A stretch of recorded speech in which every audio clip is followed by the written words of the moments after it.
ના પરિણામોમાં જોવા મળે છે કે આવક ઓલમોસ્ટ ફ્લેટ છે, પણ નફો અને ઓવરઓલ થોડી પરિસ્થિતિ જે છે તે ખરાબ થતી જોવા મળી છે. Uflex group president and CFO Rajesh Bhatia हमारे साथ है. Rajesh ji, good afternoon. सबसे पहले तो स्वागत है आपका सीएनबीसी बाजार पर, और गुड आफ्टरनून कहना चाहेंगे आपको. नंबर्स हम देख रहे हैं इस बार थोड़ा सा असर जो करेंसी वगैरह का था उससे आता हुआ हमें देखने मिल रहा है. तो सबसे पहले तो ओपनिंग कमेंट सर आपके, Q3 के नंबर्स थोड़ा सा एक नेगेटिव असर इस बार आया है, कैसे देखें सर आपने नंबर्स? हम तो पॉजिटिवली देखते हैं, क्योंकि रेवेन्यू अगर हम देखें तो रेवेन्यू हमारा थोड़ा सा अप ही है. इसके हालांकि थोड़ा सा प्रोडक्शन और सेल्स वॉल्यूम कम है, बट रेवेन्यू हमारा कम है. और जो प्रॉफिटेबिलिटी इम्पैक्ट हुआ है वो सिर्फ कि बहुत बड़ा एक लॉस एक्सचेंज का जो आया है 236 करोड़ रुपए का इस क्वार्टर में, उसकी वजह से है. इंडिया बिजनेस बहुत अच्छा चल रहा है, बहुत पॉजिटिव है, वॉल्यूम ग्रोथ है उसमें. इस क्वार्टर में करीब 13% का इनकम ग्रोथ है, करीब 20% का एबिटा ग्रोथ है. तो इंडिया बिजनेस इज तो बहुत ही अच्छा कर रहा है.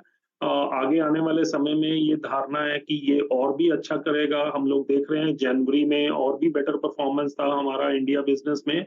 और ओवरसीज बिजनेस में कुछ फैक्टर्स हैं. एक तो करेंसी का बहुत बड़ा फैक्टर हो गया, जैसे ही यूएस फेड ने इंटरेस्ट रेट बढ़ाने शुरू किए उसकी वजह से जो जहां हम लोग काफी देशों में हैं तो काफी क्रॉस करेंसीज हमें एप्लीकेबल होती हैं. नाइजीरिया में डिफरेंट करेंसी है, इजिप्ट में डिफरेंट करेंसी है.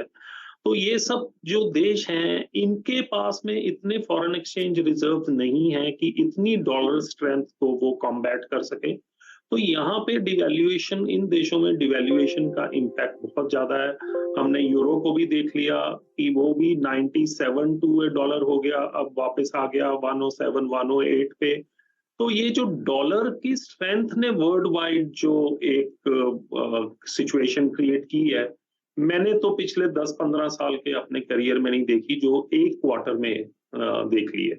तो ये एक क्वार्टर में आ गया, उसका काफी इम्पैक्ट हुआ. बट आगे चलते हुए बिजनेस बेटर हो, ऐसा हम लोग सब प्रयास में जुटे हैं. जो भी थोड़ा बहुत इम्पैक्ट यूक्रेन वॉर का यूरोप में बहुत इम्पैक्ट है कंजम्पशन पे, बिकॉज वहां पे लोग जो उनको अपने बजट बैलेंस करके चलना है कि अगर उनको एनर्जी के लिए कॉस्ट ज्यादा दे रहे हैं तो वो कहाँ पे कट करते हैं, तो वो इम्पैक्ट है. जो यूएस फेड की फिजिकल अग्रेसिव पॉलिसीज हैं उससे कहीं ना कहीं यूएस में भी कंजम्पशन इम्पैक्ट हो रही है. तो ये मेरे को लगता है कि इस क्वार्टर में हो गया, बट आगे चलते हुए और H2 से पर्टिकुलरली ये चीजें बेटर ही हो जाएंगी. और इंडिया बिजनेस अच्छा कर रहा है, सेप्टिक पैकेजिंग बिजनेस बहुत अच्छा कर रहा है. इंडिया बिजनेस अच्छा कर रहा है, सेप्टिक पैकेजिंग बहुत अच्छा बिजनेस कर रहा है. तो ये थोड़ा सा जो यूरोप का इम्पैक्ट है वो एक आधे क्वार्टर में हम लोग इसको ठीक करके और आगे अच्छे रिजल्ट्स आने चाहिए, ऐसी धारणा है हमारी. बहुत अच्छे से सर आपने कंप्राइज किया है पूरे सिचुएशन को. मैं थोड़ा सा समझना चाह रहा था कि क्रॉस करेंसी की आपने बात की है, लेकिन हेजिंग वगैरह तो हमारी होती रहती है सारी करेंसीज वगैरह के सामने. लेकिन सिचुएशन जैसा आपने बताया, हमने भी देखा है इन्फ्लेशन, क्रॉस करेंसी का सिचुएशन थोड़ा सा कुछ ज़्यादा ही बाहर, काबू के बाहर जिसे बोल सकते हैं वैसा था. लेकिन आपने अच्छे से मैनेज किया है जो हम सिचुएशन को देख रहे हैं उसके हिसाब से. अभी भी क्या आपको लग रहा है नंबर वन की ये प्रॉब्लम और रहेगा? और हेजिंग के ऊपर भी मैं थोड़ा सा आपके कमेंट्स एक्सपेक्ट कर रहा हूँ सर यहाँ से. इस क्वार्टर में भी ये थोड़ा सा एक्सचेंज फ्लक्चुएशन का रहेगा. आई थिंक अभी तो जनवरी हुआ है, जनवरी एंड हुआ है, मार्च तक इसको देखते हैं.